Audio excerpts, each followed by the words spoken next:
তো hello guys, আজকে আমরা ক্লাস 11-এর সেমিস্টার 1-এর পার্ট 4 ভিডিও। তো বিষয় হিসেবে ভূগোলের আজকে আমরা যেসব ভূজলবিদ্যা, তারপরে যে সমুদ্র বিজ্ঞান, তো আর মৃত্তিকা ভূগোল, তো এইগুলা যে আর প্রাকৃতিক ভূগোলের নতুন শাখা সমূহ, এগুলো আজ আমরা আলোচনা করব। তো যারা এই ভিডিওর মধ্যে জুড়ে রয়েছে তারা লাইক, সাবস্ক্রাইব এবং চ্যানেলটিকে আমাদের পাশে দেখো। তো আজকে বেশি কথা না বাড়ি স্টার্ট করব। তো যারা আমাদের কোর্স নিয়ে ভাবে তারা কোর্স নিতে পারো, কোনো অসুবিধা নেই। গভর্নমেন্ট রেজিস্টার কোর্স, তো যারা কোর্স নেবে তা আমার সঙ্গে তাদের যোগাযোগ করো। তো বেশি কথা না বাড়িয়ে আজকে স্টার্ট করা যাক ভূজলবিদ্যা। তো আজকে বিষয় হিসেবে ভূগোলের যে ভূজলবিদ্যা, তো তার যে সংজ্ঞা দেবো। তো প্রথমে আমরা সংজ্ঞা লিখবো, ঠিক আছে। তো সংজ্ঞার মধ্যে কি বলেছে? সংজ্ঞার মধ্যে বলা হয়েছে যে পৃথিবীর ভূপৃষ্ঠতলে তরল, কঠিন এবং অবস্থায় যে ভূজলস্থলে জলের উৎসের ব্যবহারের সম্পর্কিত আলোচনা এবং প্রকৃত ভূগোলের যে শাখা সমূহ হয় তাকে ভূজলবিদ্যা বলে। তো এই ভূজলবিদ্যার মধ্যে যে বিজ্ঞানের মূল শাখা এবং জলবিদ্যায় যে হাইড্রোলজিক্যাল সায়েন্স থেকে যে প্রকৃত ভূগোলের এবং জলবিদ্যা শাখার উপর উদ্ভব হয়েছে। তো এখানে কি হয়েছে যে ভূজলবিদ্যার মধ্যে যে সংজ্ঞা, পৃথিবী পৃষ্ঠে যে পৃথিবীর ভূস্থ জল এবং ভূগর্ভস্থ জলের উৎসের ব্যবহারের সম্পর্কিত আলোচনা এবং প্রকৃত ভূগোলের যে শাখায় সম্পর্কিত হয় তাকে ভূজলবিদ্যা বলা হয়। তো এটা জানতে হবে যে বিজ্ঞানের মূল শাখায় যে জলবিদ্যা লজিক্যাল সায়েন্স হিসাবে যে প্রাকৃতিক ভূগোলের যে জলবিদ্যা শাখা উদ্ভব হয়েছে। তো তারপর হচ্ছে যেসব আলোচনা ক্ষেত্রের মধ্যে কি বলেছে, আলোচনা ক্ষেত্রে এখানের মধ্যে আমরা আলোচনা ক্ষেত্র জিনিসটা কি বলবো, যে আলোচনা ক্ষেত্রের মধ্যে কি নেওয়া হয়েছে, ঠিক আছে। আলোচনা ক্ষেত্রের মধ্যে নেওয়া হয়েছে প্রথমে পৃথিবীর যে জলচক্র,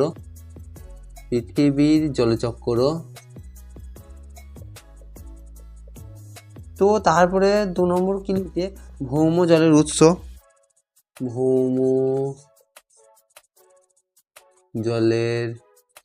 উৎস, তারপরে আর কি নিচে তোমাদের যে তারপর হচ্ছে ভূপৃষ্ঠ জলের ব্যবহৃত সংকট,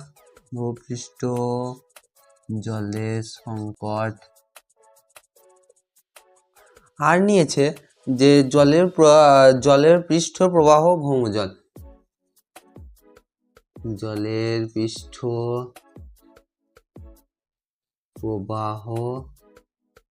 ভৌমজল। তো আমরা এই কোটায় যে পেয়ে থাকবো যে তার মধ্যে কি ভবিষ্যৎ আলোচনা ক্ষেত্রে, ভবিষ্যৎ আলোচনার মধ্যে কি ক্ষেত্রে বলা হয়েছে যে পৃথিবীর আলোচনা ক্ষেত্রের মধ্যে বলা হয়েছে পৃথিবী জলচক্র, ভৌমজলের উৎস ব্যবহার, ভূপৃষ্ঠ জলের ব্যবহার সংকট এবং জলের যে উৎস প্রবাহ, ভৌমজল সংকট প্রকৃত আলোচনা করা হয়। তো এরপর যেটা যাবো সেটা হচ্ছে ভবিষ্যৎ আলোচনা ক্ষেত্র। ভবিষ্যৎ আলোচনা ক্ষেত্রের মধ্যে কি নেওয়া হয়েছে, তো আমরা ভবিষ্যৎ আলোচনা ক্ষেত্রটা একবার দেখে নিই। তো ভবিষ্যৎ আলোচনা ক্ষেত্রের মধ্যে নেওয়া হয়েছে ভৌমজলের জলভাণ্ডার এবং অক্ষুণ্ণ রাখার যে ভৌমজল এবং সংকট ব্যবস্থা, ভৌমজলের ভাণ্ডার এবং বৃহত্তর উপায়ে যে নিরূপ এবং কৃষি যে পদ্ধতি এবং পরিবর্তনের দ্বারা জল এবং উপচর রোধ করে, প্রকৃতর মতে যে বিষয়গুলি এবং ভূজলবিদ্যার যে ভবিষ্যৎ এবং আলোচনার ক্ষেত্রে যে হিসাবে বর্তমান রয়েছে। তো আমরা এর মধ্যে কি দেখেছি যে দাদিদারা শাখাটি সমৃদ্ধ হয়েছে, আর এই ইটনস, এই যে মিজেন্স এবং গার্ডসকে যে উইলিয়াম এবং ভাসিয়া এজমা প্রমুখ এবং ভূজলবিদ্যা দ্বারা শাখাটি সমৃদ্ধ হয়েছে। তো কি বললাম যে যাদের দ্বারা শাখাটি সমৃদ্ধ হয়েছে, তো তারা কারা? তারা হচ্ছেন প্রথম যে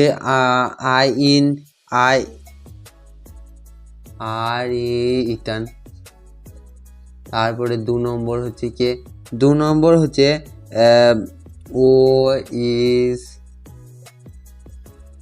মিয়ানজার, তারপরে আর কে রয়েছে তোমাদের গাস্টার্ড, তারপরে রয়েছে জে উইলস, তো ইত্যাদি আমরা এইসব জিনিস পেয়ে থাকি। তো এর মধ্যে জনক কারা? জনক হচ্ছে ইটেন্স, এখানে নিলাম ইটনস, আর হস্য ইটন, তারপরে হচ্ছে ওয়ার মিজেরা, ওয়ার মিজেরা, এই দুজন জনক। তো এই দুজন কি বলেছে যে ইটেন্সবার্গ বলেছেন যে আধুনিক জলবিজ্ঞানের জনক, আর ইনি হচ্ছেন আধুনিক ভৌম জলবিদ্যার জনক। তো তো তারপরে হচ্ছে কি, তারপরে মেন টপিক হচ্ছে সমুদ্র বিজ্ঞান। সমুদ্র বিজ্ঞানটা কি তাড়াতাড়ি বুঝে নি চলো। প্রথমে আমরা সমুদ্র বিজ্ঞানের কি কি আছে, সমুদ্র বিজ্ঞানের সংজ্ঞা। প্রথমে আমরা সংজ্ঞা করব। তো সমুদ্র বিজ্ঞানের সংজ্ঞাটা কি, যে পৃথিবী মহাসাগর ও সাগরগুলির মধ্যে জলভাণ্ডার ও সংকোচন, প্রসারণ এবং লবণাক্ততার উৎস, যে ঘনত্ব প্রকৃত বিষয়ে যে আলোচনা প্রকৃত ভূগোলের যে শাখায় করা হয় তাকে সমুদ্র বিজ্ঞান বলা হয়। তো সমুদ্র বিজ্ঞানের মধ্যে কি হচ্ছে, বিজ্ঞানের মূল যে শাখা সমুদ্র হচ্ছে মারিনি সায়েন্স থেকে সমুদ্র বিজ্ঞান, এবং সমুদ্র বিজ্ঞান অসিয়ানোগ্রাফি থেকে শাখার উদ্ভব ঘটেছে। তো কি কি বললাম, এক হচ্ছে মেরিনা সায়েন্স, ঠিক আছে, কি বললাম, এক হচ্ছে মেরিনা সায়েন্স, আর 2 নম্বর হচ্ছে যে ওশিয়ান জিওগ্রাফি। তো এই দুজনের মধ্যে থেকে যেসব মানে পাওয়া গেছিলো সেটা হচ্ছে যে পৃথিবীর যে মহাসাগর এবং সাগরগুলির মধ্যে জলভাণ্ডারে সংকোচন এবং প্রসারণ, লবণাক্ততার উৎস, যে ঘনত্বে যে প্রভৃত বিষয়কে যে আলোচনা করা হয় তাকেই বলা হয় সমুদ্র বিজ্ঞান। তারপর হচ্ছে আলোচনা ক্ষেত্র। আলোচনা ক্ষেত্রের মধ্যে কি কি আছে আমরা দেখে নিই, চলো। আলোচনা ক্ষেত্র, তো আলোচনা ক্ষেত্রের মধ্যে ছিল 1 নম্বর হচ্ছে সাগর, মহাসাগরের বন্টন, তারপরে উৎস ও সমুদ্রস্থল। তো আমরা দেখে নিই, চলো দাঁড়াও। আলোচনা ক্ষেত্রের মধ্যে বলেছিল প্রথমে সাগর, তারপরে 2 নম্বর হচ্ছে তরঙ্গ, তারপরে 3 নম্বর হচ্ছে উষ্ণতা, তারপরে হচ্ছে লবণতা, তারপরে হচ্ছে সমুদ্র তরঙ্গ। তো আরও আছে এর মধ্যে সমুদ্র তরঙ্গ। তো সমুদ্র তলদেশের ভূপ্রকৃত, সমুদ্র জলে যে সমুদ্র জলে যে উষ্ণতা, লবণতা, ঘনত্ব, সমুদ্র জলের ভৌমতা, বৈশিষ্ট্য এবং সামুদ্রিক সম্পদ, সামুদ্রিক জীব এবং জলবায়ু, সমুদ্রের প্রভাবে প্রকৃত সমুদ্র বিজ্ঞানের আলোচনা বিষয়। তো এরপর হচ্ছে কি ভবিষ্যৎ আলোচনা ক্ষেত্র। ভবিষ্যৎ আলোচনা ক্ষেত্রের মধ্যে কি আছে দেখিলি। তো ভবিষ্যৎ আলোচনা ক্ষেত্রের মধ্যে আছে 1 নম্বর হচ্ছে সমুদ্র স্তর, তারপরে তরঙ্গ, উষ্ণতা, লবণতা কাজে লাগিয়ে যে অচেতন শক্তি এবং উৎস, যে খাদ্য, খনিজ দ্রব্য ইত্যাদি সমস্যা সমাধানে যে মানে সমুদ্রের যে ভূমিকা অচেনা, এবং সমুদ্রের জলে যে লবণতা সরিয়ে সেই জলকে পানীয় এবং কৃষি জলে যে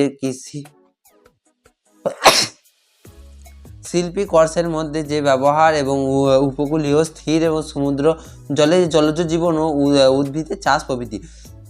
তো আমরা ভবিষ্যৎ আলোচনা ক্ষেত্রের মধ্যে কি কি পেলাম, 1 নম্বর পেলাম সমুদ্র তরঙ্গ,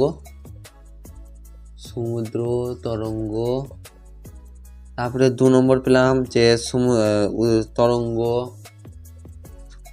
তারপরে পেলাম উষ্ণতা, তারপরে পেলাম লবণতা। তো আমরা এগুলো পেতে পারি।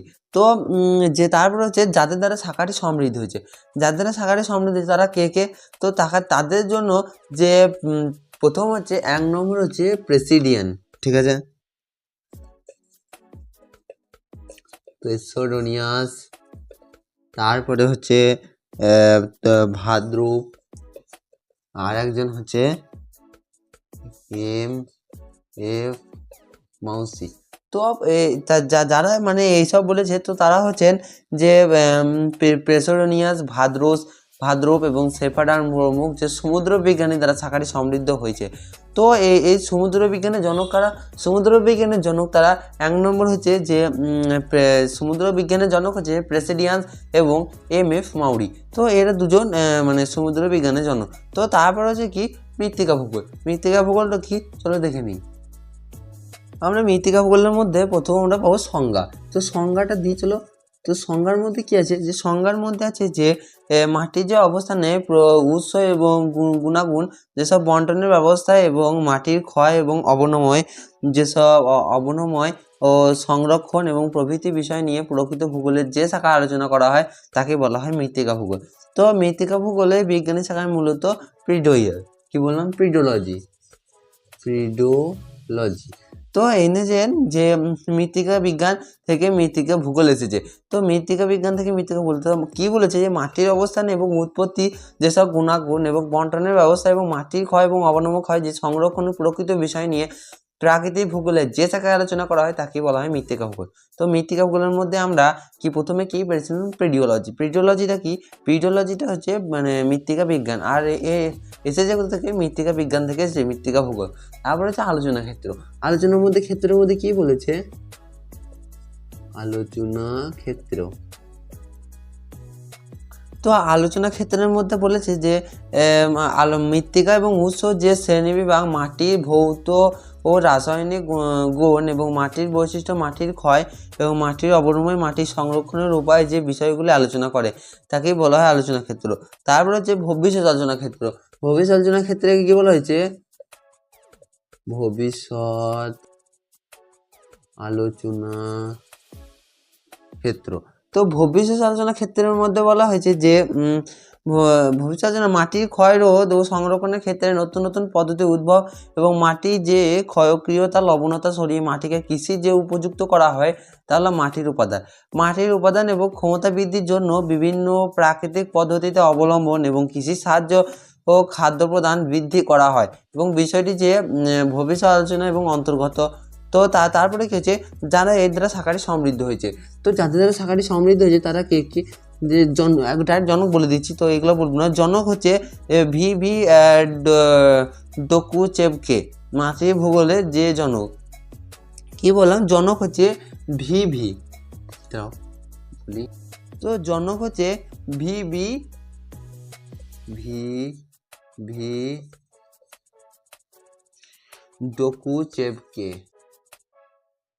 ডকুচেভকে।